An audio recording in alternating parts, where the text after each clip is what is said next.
Hello and welcome to the Vibe with Kai podcast. It's your boy Kai, and today I'm sitting with the incredible John Cabrera, who the Vibers know as Brian from Gilmore Girls. Before we get into my interview with John, be sure to follow me on your favorite social media platforms at The Vibe with Kai, or visit my official website at thevibewithkai.com, where I'm always posting things that'll help you do good, feel good, be good, and live a good life full of good vibes. My guest today is John Cabrera.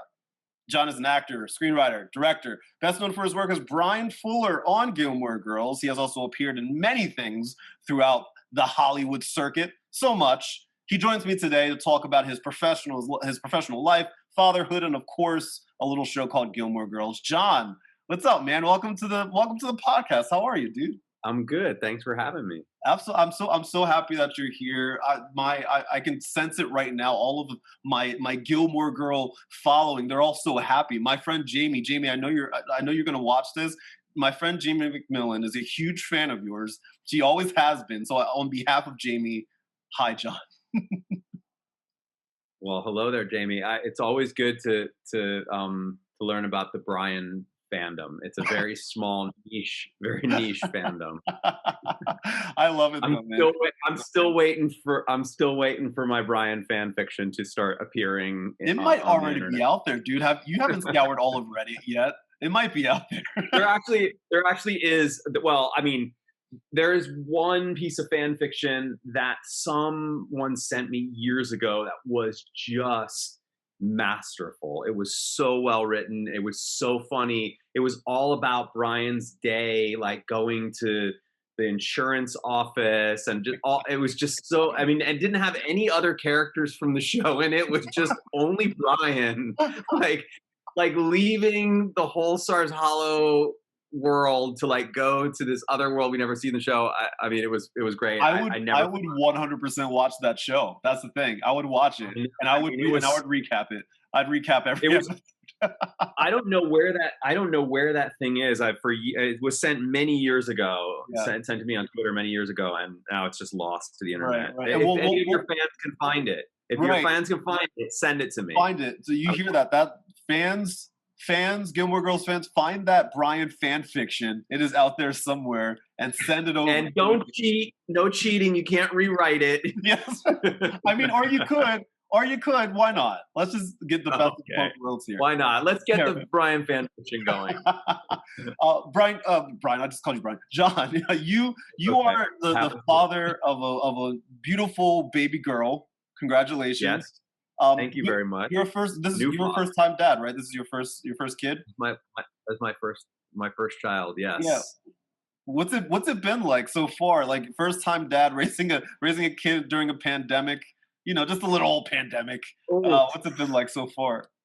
Well, that part of the equation has been real weird. Just like having a child during a pandemic means all of that like fawning that people want to do over your new baby all happens over video, including like grandparents and all that stuff, which is a bummer.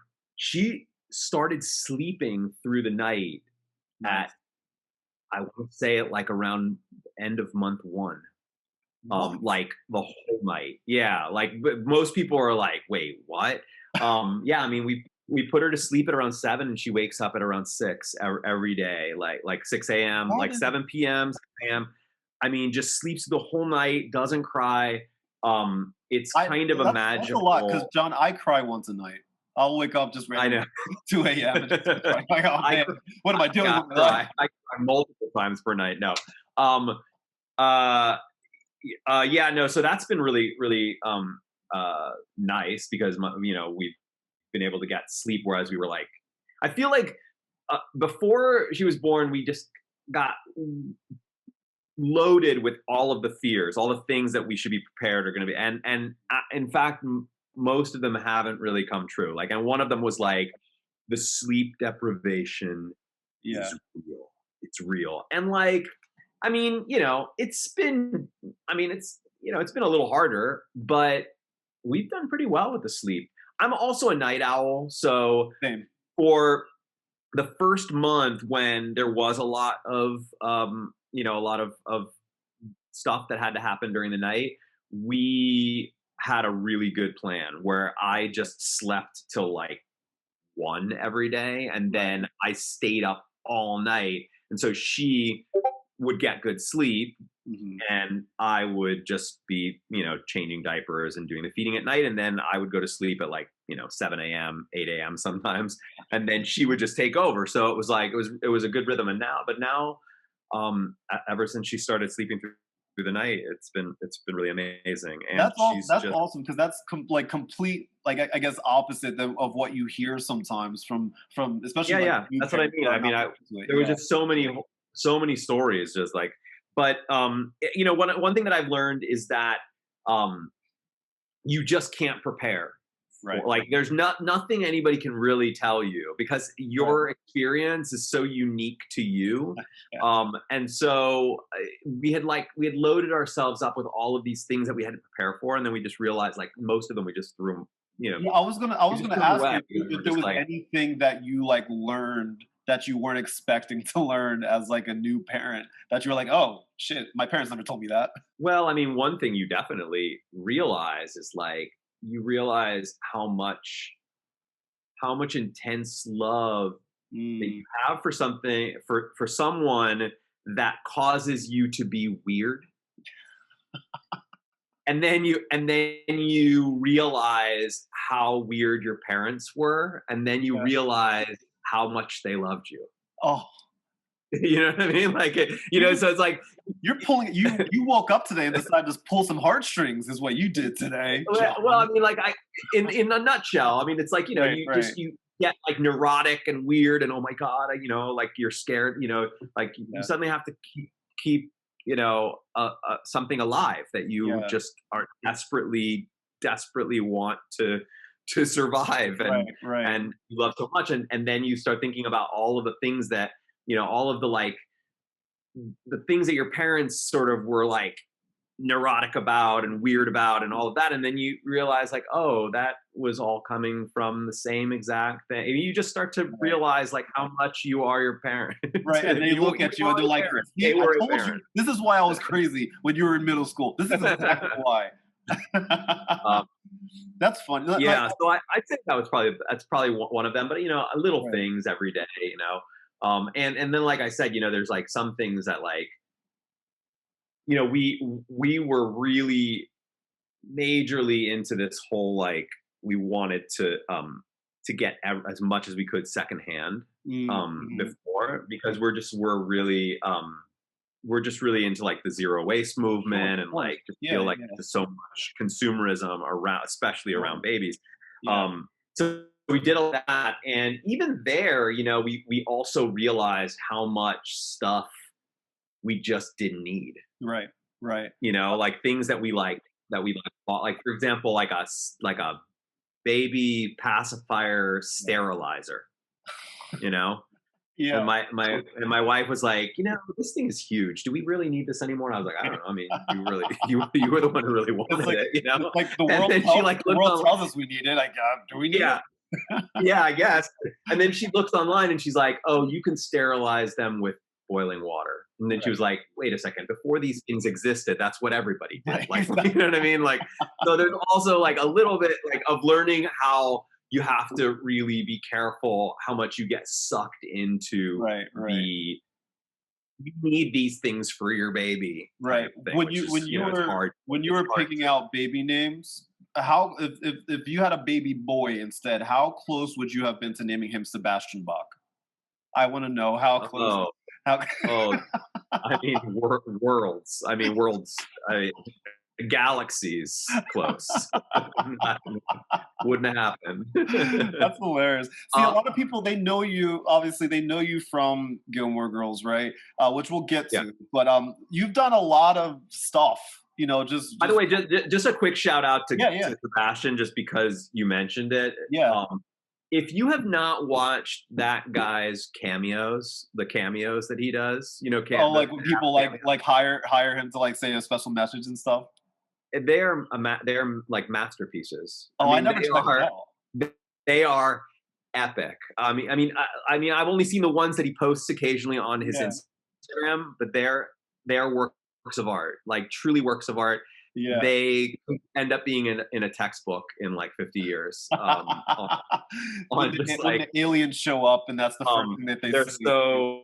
they're so funny. They really are absolutely hilarious. Right, I right. I I think all of your fans need to go to Oh, his absolutely. Instagram. I'll include a link to it. I'll put a little montage of that stuff. Oh, absolutely. I think they'll like that.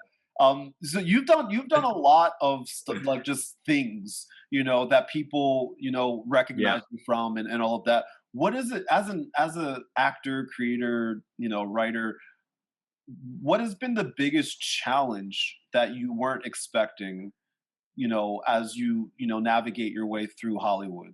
I come with the Um, hard-hitting questions, John. yeah, yeah. It's funny because it's usually like the advice. Like, what advice would you give? Right, Like right, that's right. a tough one.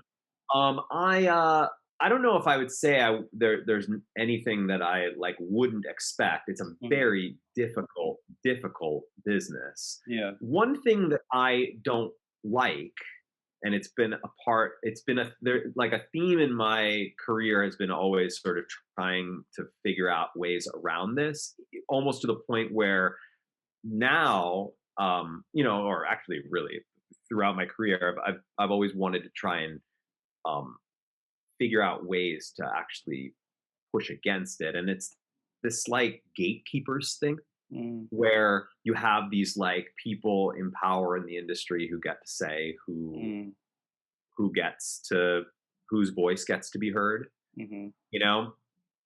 And with the advent of social media, we felt like there was sort of a democratization that was happening, right? Like all of Right, a sudden, right. like anybody can, right? But then all of a sudden, these new gatekeepers started popping up. You know what I mean? Yep. And I'd say that like the part of the industry that really bothers me the most is the gatekeepers because I just feel like there are so many talented people in this world, so many voices, so many stories that we'll Right, never hear because right, they're in a line trying right, to get right. into And it's the all because of one person or one small group of one people person saying or one entity or one right, small group of executives or whatnot, or whatever. I mean, in Hollywood, we're talking studios, right? But right, like, right. that gatekeeper thing exists everywhere. It exists in the art world with galleries and curators, and it's something that bothers me. I don't like it. Maybe it's because I've felt like I was on the receiving end of it so much during my career, and that's one of the things that um, made it so hard. Do you feel like Um, it's improved at all since like from the time that you first moved out there to 2021? Has it improved or has it stayed the same? I think that I think it's stayed the same. Mhm. There was like a little bit of like, oh wow, what's happening here when all the streaming services Right, right, began, right? When Netflix and Hulu and Amazon Prime, and it was like, oh wow, like there's gonna be all this new content, like that's right. gonna be, just like there's gonna be like now cable is like 100 new channels. Now we've got a million new channels. It's Right, amazing. Everyone's going to have a chance. It's just going to be, everyone's going to be getting a smaller piece of the pie, but at least everyone is going to be able to, right, to contribute. And what has happened? The opposite. Like, right. all of the streaming networks have like, major stars helming everything, and and it's just as difficult To to kind of get break in into there as that, it yeah. was, maybe even more so. Right. Well, Uh, I was gonna ask you because I was watching. There's a show on Netflix right now called Love, Death, and Robots that I was watching the other. oh, I watched the first season. Yeah, I loved the first it's season. great. It's great, and it reminded me that you were in the digital series world before it was even like Yeah, super cool. Because you had yeah, a show called H Plus, right? Is what it was called. mhm, Yeah, yeah, and that debuted back in 2012 on YouTube, and it got yeah, really good reviews. Like people yeah, liked it, and it has yeah, like yeah. We were nominated. like It, they loved it. yeah, yeah. It was so ahead of its time. I mean, I'm not Yeah, saying that out of any sort of arrogance. It was like it just the bottom line is if we had done that now, I think it would, like back then people were like, "Whoa, this is crazy. This is yeah, awesome." They just didn't know what to do with it. right, It was first of all, the format was really weird. It was 48 Like mini short episodes. So they form were all like, stuff. they were super short form. They were like 5 minutes long. Right. And the idea, and so like altogether it was like almost 4 hours of content. Mhm.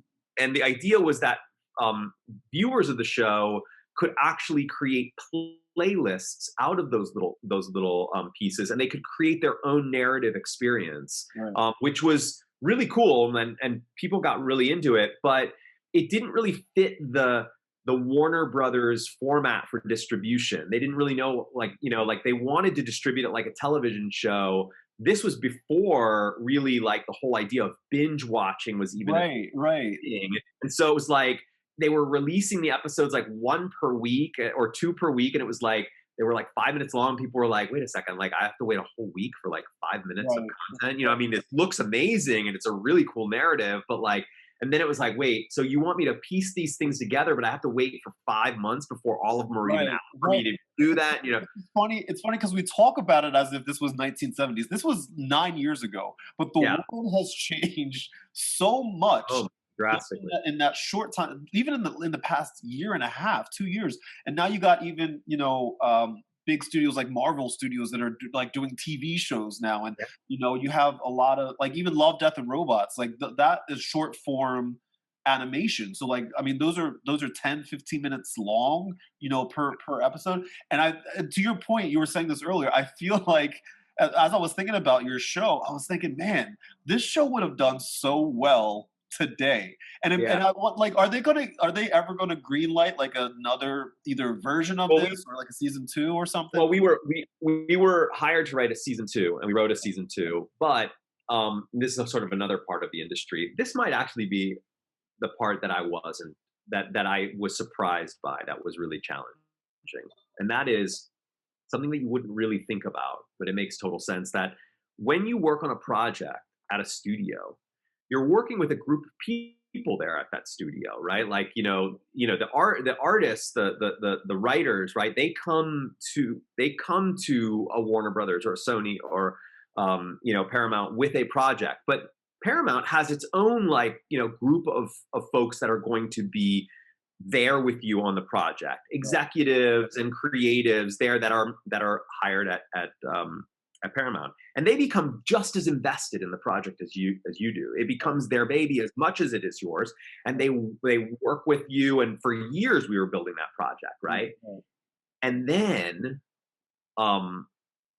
they leave.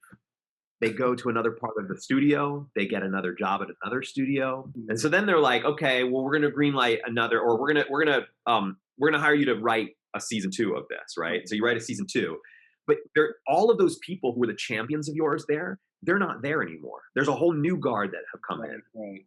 and do they want to do that new guard? They've just come into the studio to make a name for themselves. Do they want to do the season 2 of a series that they weren't even a part of the season 1? Right. No, they want their own season 1 of Right. something completely new. Right, like something new. So so a lot of projects, that people really want to see continue, a lot of them die that way.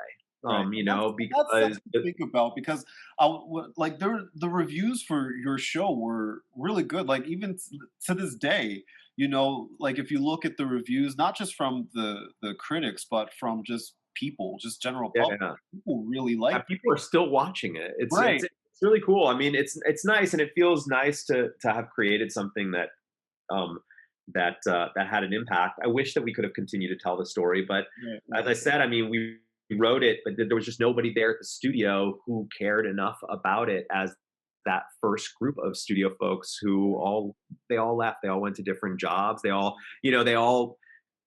are working their way up in their career, and that sometimes means leaving the position they were in, the studio that we're in. So Right. unfortunately, the only way that I could imagine us kind of at this point doing another season would be like, somebody at the studio finds it, falls in love with it, and is like, I want to return to this, and I want to do something new and fresh with it, Right. that I can feel some degree of ownership to that new freshness, right? Because nobody wants to do the thing that the other guy started. They want to do their own thing. you know? Right. And well, I'm slow. My plan is to slowly take over the world. So Oh, oh, when I there do, we go. I'm going to give you a call and be like, hey, listen, season two, let's do this. Let's go right now. I love it. I love it.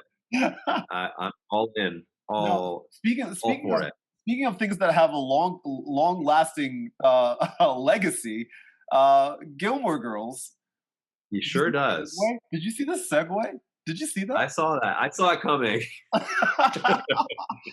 um, so you and I crossed paths because you and I right now at this literal moment are doing something very similar. You and Yeah. I are both watching Gilmore Girls for the very first time. The Yep. biggest difference, obviously, is that I'm just a casual black guy from Philly. You were on We're the on the show. show. You were on the show, and you're watching it for the first time. You're watching it. You have a whole project set up. Am I call is remarkist? Am I saying it correctly? Yeah. Yep. Yeah. So Remarkist. you Yeah. have it there, and you invite people onto Clubhouse, and you watch the show, and then you talk about the show, and you document pretty much your experience and all of that. How far along are you now in that process, and what made you want to do this in the first place? We just finished on Sunday night. We just finished season 2. Got it. So we got like that big epic Yeah, season 2 finale, which yeah. was just Like the last 2 minutes, juicy. last 2 minutes of the season. Oh, that was so juicy. Whoa. I was like, whoa. I remember That watching the was season 2 finale. I was watching it live on TikTok and Instagram, and I was like, "Wow!" There was like maybe like 5 minutes left in the episode. I'm like, "There's nothing really happening. Like, why are people talking about this episode? Like, nothing happened." And then, yeah. then like the last 2 minutes, it's just like Amy and Dan were like, "Pow pow pow pow pow pow." Yeah. Although, I have to admit though, I have this thing with our group, with our community, where I'm constantly dropping theoes, Yeah, which is so fun because they're all like, we know what's going to happen. exactly. So lay your I know theories that on feeling. us, John. And I've kind of turned it into a funny little bit, But one of my main theories for season 2, Mhm. about halfway through, I was like, season finale, there's going to be a big Christopher Lorelai shakedown. Like something big is going to shake up that plot. I just could feel it, the way that they were building and whatnot. Yeah. So that finale for me was a lot of like, when's it going to happen? When's it going to happen? What's it going to be? What's it going to? You're a lot smarter than I. What I wasn't expecting was the Jess kiss. When she just leans in and kisses him, that was like, whoa! Like I was just. People that know me, people that have been following me during this whole journey, they know that I have this love relationship. So basically, project is this. It's called Remarkist. The basic conceit is group of people gather together virtually to watch their favorite TV shows and movies together. That's sort of the basic conceit of the larger project. It began from this. I should watch Gilmore Girls, and I should watch it with fans because that would probably be really fun. Right. The idea of like, sort of expanding it to like any show and any movie, that's something that we haven't actually done yet. We're only focused on Gilmore Girls, and really kind of came out of, wow, this really works. Like, this is really fun to watch shows that you love with other people who also love them and have a relationship to them. A big part of the impetus of why I wanted to watch it with fans is because I've been doing a lot of fan events in the past few years. I've been doing these fan festivals and whatnot. So I've started to develop a relationship to the fans that actually feels more like friendship relationship than this like actor fan relationship. Like I go to these festivals and they're way more casual than your like typical con. So I'm like, meeting people in the streets, having conversations at bars, at the hotel bar. And so I started to feel like I was developing a relationship to this group of people who had who had a relationship to something that I also had a relationship to, but in a very different way. And that there was this disconnect that we couldn't really get past because as much as we wanted to chat and just be like buds, there was always this kind of like, what do you think of Gilmore Girls? Like, what, and the answer to that was, well, the answer was nothing. I would like dance around the questions. Right. But really the true answer was, I don't know Gilmore Girls. I don't know it. And I don't know it the way that you know it. And I started to get this urge more and more to bridge that gap, right? To sort of bring us together.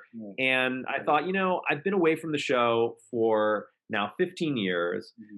A big reason why I didn't watch the show is sort of the same reason actually most actors don't watch the shows that they're in, is because it's work. You know what I mean? When the whistle blows, you come home, you want to hang out with your friends and you want to do things that are not related to work. So the thought of like sitting down and watching an episode of the show that you were just on, it's not really that appealing. Not to mention the fact that I personally have a hard time watching myself on camera. So that's fair. Yeah, it's funny, which is sort of a common thing as well. And so I just didn't. I know that Scott Patterson, he's also watching the show for the first time. Scott Patterson, for those of you that don't know, obviously he plays Luke. He's watching the show for the first time. I interviewed Shelley last week. Shelley played Madeline in Gilmore Girls, and she will watch an episode every now and then, but she wasn't really actively watching it while she was on either. And then Valerie Campbell, who was who said the same thing. Yeah, like she also didn't watch it all the time. She was on, and that's also another thing, is that like for somebody like Valerie, it's like, she was there every day. She saw all of the stuff. So it's like, you really want to watch that all again. It's like it's just you're set for like 18 hours, because I've heard stories from pretty much everybody I've talked to so far that the set hours on Gilmore Girls are infamous until season 7. Season 7. Oh, right. I heard season 7. A little bit. Things got real different. Yeah, things got real different. No, I mean it's been long enough now that the show is very fresh. It's very new. Like the other day, we're watching, and I had no idea. Like I just had no idea how the band, how did the band begin? What was the beginning of Hepa Alien, right? Or I mean, at this point, not even Hepa Alien's not even a thought yet. Right. And we're in season 2, and I couldn't believe it. That's the season where Lane meets Sophie for the first time, and I'm like, what? I mean, I couldn't believe it. I was like, oh my God, this is a music store. This is a music store. And of course, everyone loved that because I was truly experiencing this for the first time. So I think what's really been fun for the fans is that they get to re-experience the newness of the show through my eyes. What makes it so weird is, of course, that I also have all this insight into the show that they don't have. It's just, stuff like, oh, by the way, that wall isn't real. There's somebody behind there. Kind of like silly stuff. Don't you? Yeah, or all of that snow. The snow is my favorite part. Like all of this. I think I was talking to Valerie about that. I was like, because I asked her about the snow, and she's like, "That freaking snow." She probably didn't like it because it was probably a pain. But oh my God, I loved it. I mean, the snow on Gilmore Girls was easily, in my opinion, the most amazing movie magic that show did. And because it was so multifaceted. For those of you that are listening that aren't aware already, Gilmore Girls films in Southern California. It does not film. It's not filmed anywhere even remotely close to where. Yeah, no, I mean, so during those snow scenes, it's probably like 70, 80, 90 degrees outside, right? Oh yeah, easily. I mean, they're shooting that in, they're shooting all of the winter stuff in the fall because everything is being shot on kind of a staggered schedule. So you're shooting that all in the fall. I mean, here in LA, I mean, like fall, we could have heat waves in the fall. Right, exactly. The only thing about the snow, the only thing about the winter months that it doesn't look authentic is the fact that you don't see any frost coming out of people's mouths. That's the only thing. Like everything else is absolutely incredible. And creating that snow, really, it's so multi-layered because there's so many different types of snow that have to be created for the same shot. There's the wispy, frosty snow that's on the sides of mailboxes versus the powdery snow that's on the ground versus the stepped on snow versus the slushy, muddy snow that's in banks on the side. There's the wet streets. There's the snow that's falling. There's the stuff in the trees. So every single part of it. Figure out a way to just make and it's all different. Yeah. Mhm. and it's all different. All of it has to be created with a completely different thing. Like all, Right. the one thing is paper, the other thing is foam. One, Right. and it's just it's so magical. It's really so So magical. I I gotta remember ask, always walking on the set. so you've been watching it, you're two seasons in. Do you like the show? What do you think? Oh my god, I love the show. I love the show. I mean, really, like it is so sticky and like now going into season 3, I was just saying it the other night, I was like, "Oh, now I understand why this has such a fandom." Right. Starting at around middle of season 2, you start the show starts to really find its groove and its stickiness, it's like, You'll it's like you'll it's like you you'll need to learn. come back for it. It's all Yeah. that Jess and Dean stuff. Like all Yeah, the Jess and you Dean. know what? To be honest, and this is and so one thing. So I was on your show. I was a guest on your show a couple weeks ago, and the one thing that I took from that is that you and I have a very similar mindset in regards to like some of the situations and the characters that are taking place, right? So one of the things I was telling people on your show, I was like, look, let us live in our ignorance, right? Because like you and I have these thoughts about like certain characters, and we're like, but why do people hate this guy? He's a sweetheart. What did he do wrong? And people are like, oh, just you wait and see, like that kind of stuff. And I tell So people, far, let us just live in our ignorance. And so like I told yeah. like my one piece of advice to you, because I just started season 5, I'm on season 5, episode 6, right? My one piece of advice for you, John, the Dean versus Jess thing, it doesn't get any easier at all, and it uh, gets incredibly heated. I've learned that from experience, and now I have to be heated between fans. people take it personally, John.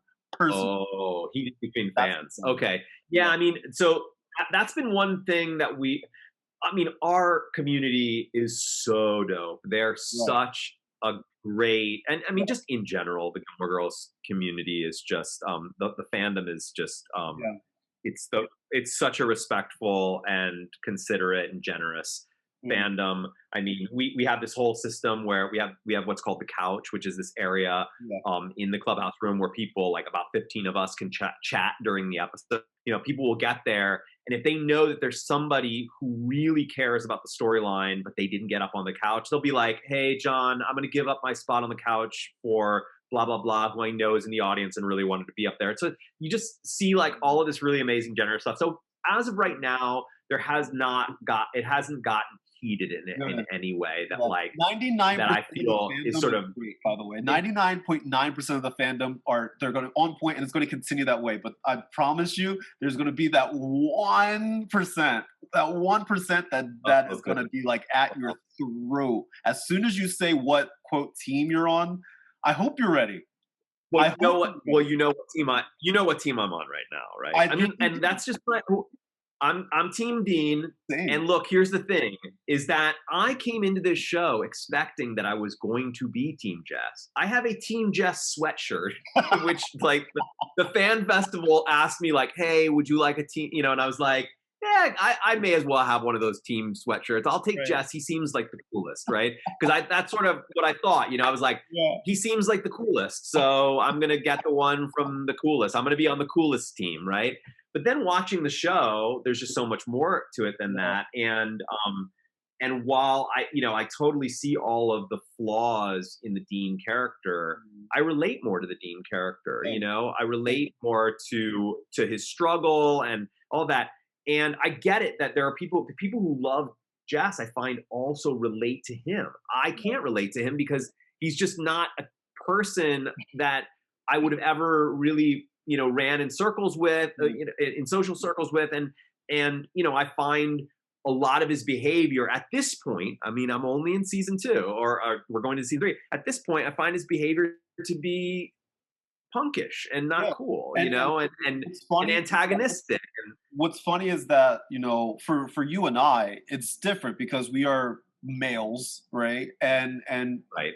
technically speaking, we are not the target demographic of this show, right? Technically speaking, and Although I say to my male friends all the time, like, dude, you would love the show because oh I really sure, don't think that. I think that it's just the perception because oh people I hear agree, Gilmore Girls, that's a girl show, right, right, and I It's and not. I I mean, agree, it really is not. and I think the biggest difference is that we are now grown ass men watching Gilmore Girls, right? What, but as opposed to a lot of people in the fandom who grew up with these characters, who have watched it 17, 18, 19, 20 times in a row.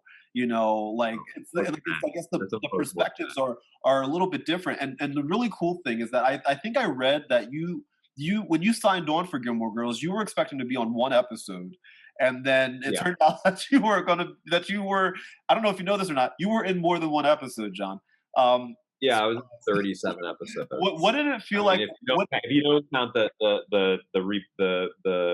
revival, right? Yeah, right. I mean, watch that first episode. I mean, I'm going to watch it. My first episode, the first episode of Brian, for any of your viewers who would like to experience watching with me, watching myself for the first time in 15 years, is not this coming Thursday. It's next Thursday. Right. And I think I have one line. I think I have I really, maybe I'm remembering it wrong, but I think I have one line in that episode. It's really funny. I just finished season 5, episode 5 last night, and you're in that episode, obviously, and it's around, and this is not, you obviously know this part, but so this is around the time that Lane and Zach are having whatever. This is at the beginning of their little Kindle ship, whatever. Oh, that's my favorite part. That's my favorite part of the whole storyline, right? Because that was the one we got to do lots of fun stuff. Right. So we're in that phase of it. I'm in that phase of it right now, and so it's just funny because I'm sitting there, even in my recap that I did yesterday on YouTube, I was like, I'm interviewing that guy tomorrow. I'm interviewing him. Yeah. I can't wait till season 5, because those are some of the those were some of the most fun episodes to shoot. I still remember. The slinging over the shoulder, butt kiss at the door when he walks her to the door. Oh wait, have you gotten there? No, but I know a lot of things because you're good. You're all good. Right. Anyway, just all of that stuff. That whole era of Zach and Lane sort of courting is just right. There were a couple people on my Instagram. I asked my Instagram followers. I said, "Hey, I'm interviewing John Cabrera. Do you have any questions that you want me to ask John?" So I picked out my favorite. There was a lot of questions, but I picked out a couple of my favorites. So you may not know the answer to some of these, given that how far along you are in the process. But I figured I would ask them anyway.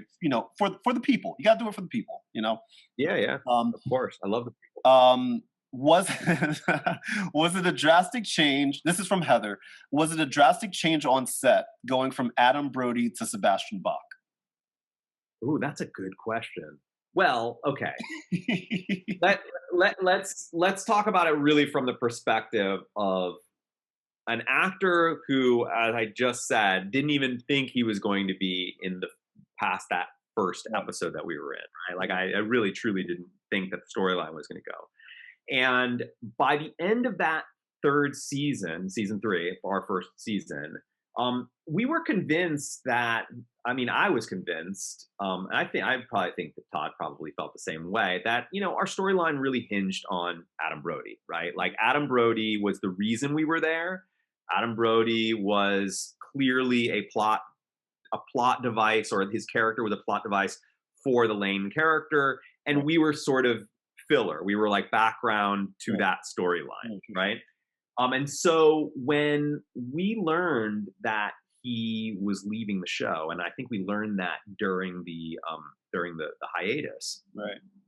The feeling was very much oh, okay, well, I guess that's over then, we sort of felt it was fun while it lasted. We really fun while it lasted, but we really didn't exist for much more than that. That for that storyline for Lane and Dave. Mm-hmm. And then we were invited to the opening party for season 4, and I was like, interesting, And we get there and we're chatting with Amy and Dan, and at one point they're like, "Oh, we've got stuff in store for you. We have an idea. We have an idea." Yeah. And it was at that point that they actually I feel like either I was in the conversation or maybe Todd was in the conversation, then came to me. But it was there at that party that I heard they're thinking about a rock like some sort of like 80s rock legend to join our band to replace to replace the character that Adam Brody played. And I was like, what? And so that was, of course, exciting from the perspective of a working actor. So I'll just say that. Now, the next part of it that I think is kind of interesting is that I, of course, knew who Sebastian Bach was because I'm a child of the 80s. Like when he was at his peak of stardom, I was a high school student. And I was into like hair metal, I was like into that kind of like stuff, as everybody was like back in like the late 80s, and whatnot. But I remember I had a crush on this girl in my class, in one of the classes that I was in, who didn't even know I existed. But she loved Sebastian Bach. She had all these Sebastian Bach T-shirts, and I was sitting behind her and having to look at Sebastian Bach's face every day on a shirt on a girl that I had a crush on who didn't know my existence. So I came in with a little bit of like, how you doing? I'm John. Did you tell Sebastian that story? What did he say? I did tell him that story. I was like, I hated you. Awesome, dude. For many years, I hated you. I've learned to like you. That's hilarious. No, Sebastian and I were really great friends on set. Like he is such. Oh my gosh, he's such a blast. That guy is so fun on set, and also like it was like taking it all in, and he really, like, that guy loves learn, right? Like he's just like he like truly is like an artist in the standpoint of like from the standpoint of like constantly learning and whatnot. So he was just always on set, standing behind cameras, asking questions like, so what does that do? Like why are we doing that? Which was just such a blast, and so just so fun to watch. He infused. This is not, to say anything, negative about Adam Brody. I had a great time with Adam as well. We also had a really good relationship on set, but Sebastian brought a life to that storyline that wasn't quite there. We really truly were, I think, sort of background set for the Lane Dave storyline. Whereas when Sebastian came in, he brought this energy with him that I think turned our little band into something. It's been fun. It's been fun to watch. Zwan Mulan wants to know: were you really playing the songs, or was it playback? It was all real. It was all real. Yeah. It was all played. Not only was it all real, it was all the recording that. What the songs that they heard were what we were playing there on set. They didn't even want to have us play and then afterwards put in another version that we played, right? Like they could have taken us somewhere afterwards or before. That's what she means by playback. Where we recorded it and then they just played it on set and we were just doing it. No, they wanted it to really sound like a grungy little band in their apartment. So the best way to do that would be to actually have us play. Now, I say that with one caveat, which is when I say we, I don't include myself in that, because although I was actually playing in the sense that my fingers were moving, there was right off camera another guy who was actually playing. And if you are observant, there are some episodes where I believe you can even see that my guitar, the cord for my guitar goes out, winds around the floor, and just leads to just nowhere. It's not even plugged into the amp. But there was truly somebody playing there. And this is also something interesting for fans that don't know. His name is Dave Rogalski. I think I did know that. Yes. I did know. So the Dave Rogalski character, the Lane character is largely, or at least partly inspired by Helen Pye, who is one of the producers on the show and one of Amy and Dan's good friends, who is Korean, and her husband is a guy named Dave Rogalski, who is like, a white dude that like, that is also a musician and is a really good musician. And he and another group of their buddy friends, they came in and they helped us.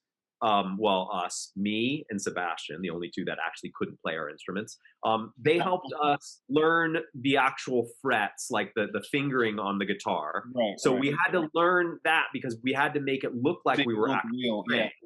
But of course, that's only one half to actually playing. Then you have to make it sound good, which we just didn't have the ability to do. So they then would play those instruments right off camera. So like if the camera had just panned like that, you would have just seen Dave Rogalski like literally maybe, I don't know, 5 feet away from me playing exactly what I was playing, but I'm just doing, the thing. Did you have experience before, like before you were a cat? Did you know how to play? No, I mean, I took guitar lessons when I was a kid, but I mean, not enough. But I did really work hard. I really did work hard to get that fingering right. I think that like it looks pretty authentic.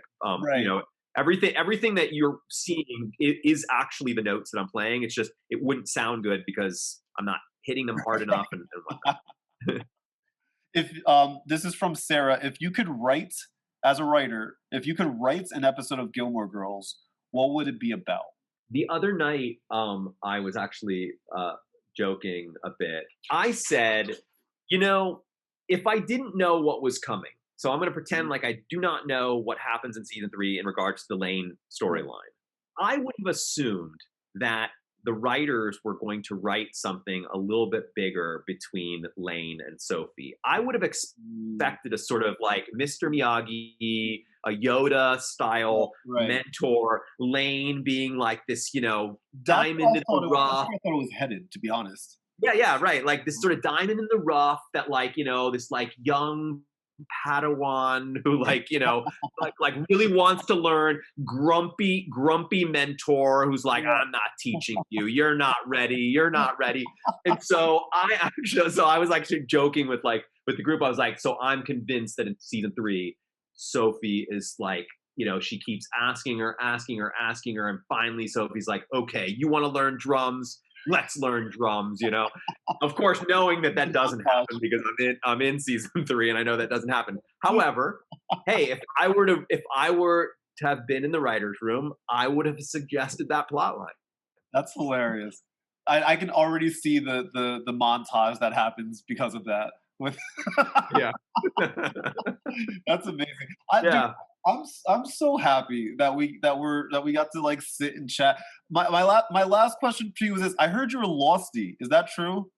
Oh, and I think that's going to be one of the next shows that we do in Remarkist. It's going to be a rewatch of. I am a huge Losty, and my one question to you is this, because this is like an alien ship. It's an alien ship that crashed in the ocean, and only part of it is out of the water. That's the part that's like got in the vegetation, and that's what you're gonna ask, right? No, my question is this, and this is how I can tell whether we would get along or not when it comes to Lost. Okay. The episode "The Constant." With Desmond when he's going back and forth through time. Yes. Oh, right. Yeah. Best episode of Lost ever. Yes or no? Yeah. I can't answer that because it's been so long since I watched it. I was a hardcore fan. But like, I mean, it's been like over a decade now since I've watched it. But I want to watch it again. And I don't doubt that it's high up there. Maybe the best episode of the show. But like, I can't remember the nuances of it enough to like answer that truthfully. But I will say that. So I was a huge Losty, but like, in particular, what I really loved about that show wasn't actually the show itself. It was all of the fandom around the show. Like I had a Lost blog, so I had a pretty well trafficked Lost blog where I would literally every episode I would dissect it, I would break it apart. I got into like all kinds of crazy theories about stuff that was written on walls in the background, convinced that like, they were planting clues for us and all this kind of stuff. And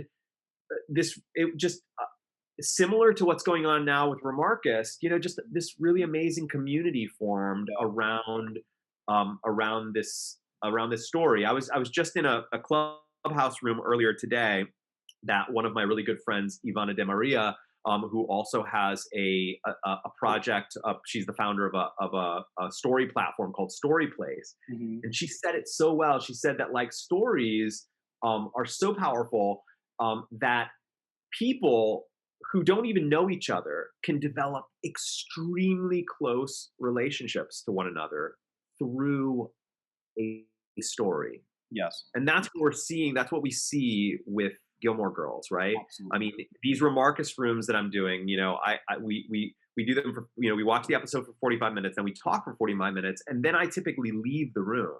Mm. And what's really amazing is that I've actually just learned that members who are there after I leave stay in the rooms talking with one another, sometimes to like 2 in the morning.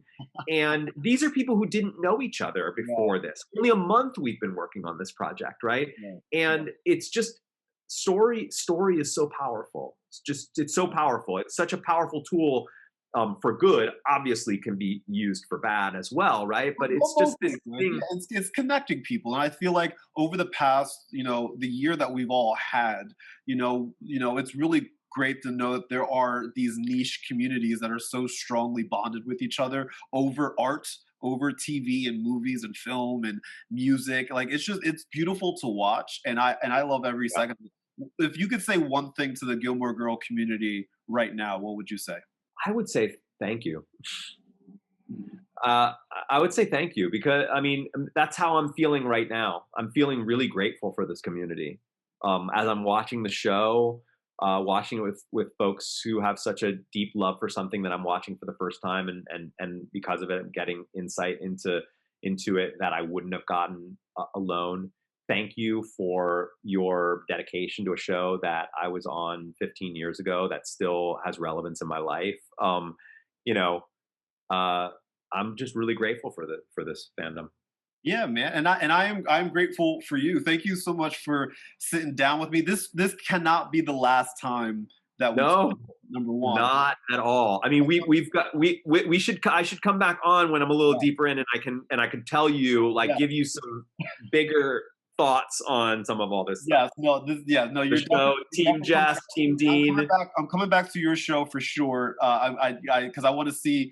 I want to take some time away and then come back to see how much your mind has been, has changed from where I was with you in season one. I guess was when we. I'm totally open. I'm totally open to coming back over to Team Dean or Team Jess, But right now, I'm firmly Team Dean. I'm Firmly Team Dean. I know he's a sulker. I know he's a whiner. I get it. I know all those things.